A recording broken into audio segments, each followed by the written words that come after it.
So what I'm going to show you right now is a manual therapy technique that you can do on the MCL or the medial tissue of the knee. Easy way that I found is I'm going to actually sit on the inner part of the leg, just like so. And so now I'm sitting right next to him. The knee is draped over my opposite leg, and now I have easy access to that MCL. So what I'm going to have him do is he can stay in this static position. You can do whatever manual therapy treatment you want. You can do cross friction. If you know some movement-based soft tissue techniques, you're more than welcome to do that as well. For the sake of the video, what I'm going to do is I'm going to start on the posterior side of that MCL and just do a little bit of cross friction right into that tissue, so I can reinforce it with my other finger. I can just kind of go directly over it.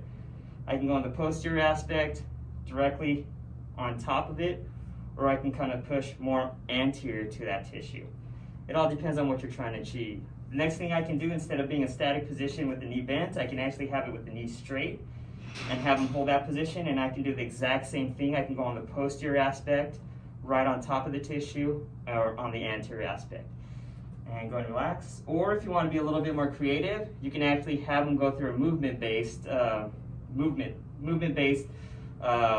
protocol while you're adding the direct pressure on there, whether it's cross friction massage or something else.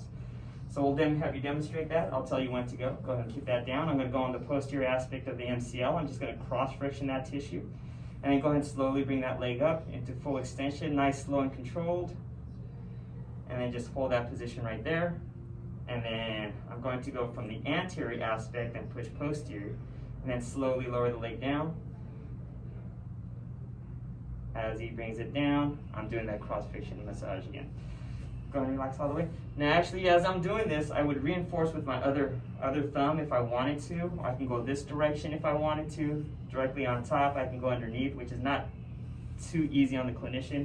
I think going like this is easier, and going like this is easier versus going underneath. But again, what I wanted to show you is the actual position of your body as the clinician relative to the athlete or patient, to make it easier to access that tissue.